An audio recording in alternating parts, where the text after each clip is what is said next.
Hey everyone, Weave here. I'm here to run you through my new board that I just got and put together.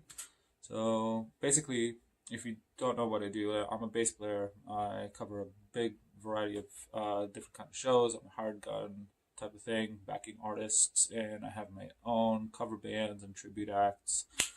And I always need, something that's small and portable. I wanted to go with something smaller that I can still fly with, but and I run direct a lot with in-ears, but I wanted to shrink it down and not lose versatility. I wanted it to be solid, to be noiseless, and reliable, and still have a small footprint without losing any of the tones. I wanted to be able to cover any style of gig, no matter what kind of pedal board the original act used, or what kind of tones whoever hires me needs me to be able to perform. All of that in a small footprint that I can fly with as well. So this is what I came up with right now. All right, there it is. Here's the pedal board and my shadow hands, the shadow of the double neck bass.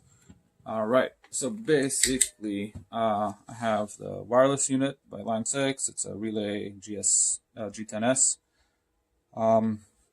From there, first of all, it has an XLR out, so for front of house can get an XLR out before everything and after everything from the bass, so they can blend the two, which is awesome.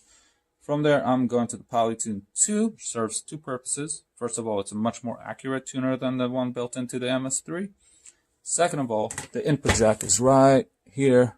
That means that if my wireless fails and I need to hook up a cable, I don't need to look for the input of the MS3 or anything like that. I just pull this one out right here on the right side of the board and hook up a cable to my bass.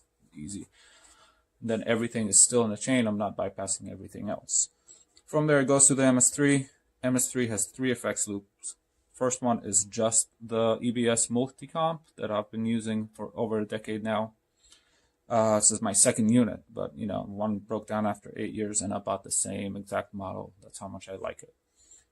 That's effects number 1. Effects loop number 2 is my synths. Here on top, I have a Victronics Mothership 2 and a DoD Meatbox. Irreplaceable synths. I use them a lot. Love them.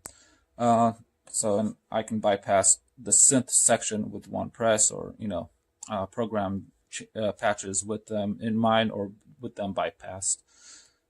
Loop number 3 is the Fuzzmo into Bass Crybaby.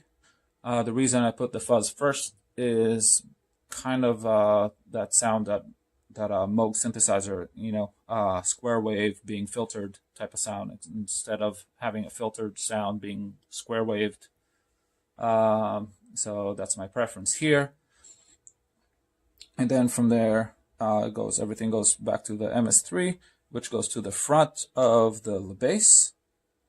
And the bass has an effects loop, which has the Jamman looper in it.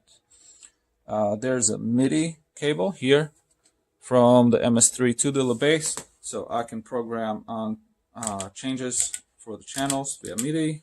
So I can choose what patch has what channel in it. And for example, the main reason I have the switcher, because I like compression on my clean tone.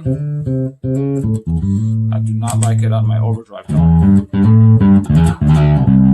So when I'm here, effects loop number 1 is enabled. When I'm on the dirty channel, this patch, effects loop number 1 is disabled. I'm bypassing the compressor, just like in Star Wars. So let's hear it out a little bit. Let's see. I'll delete this.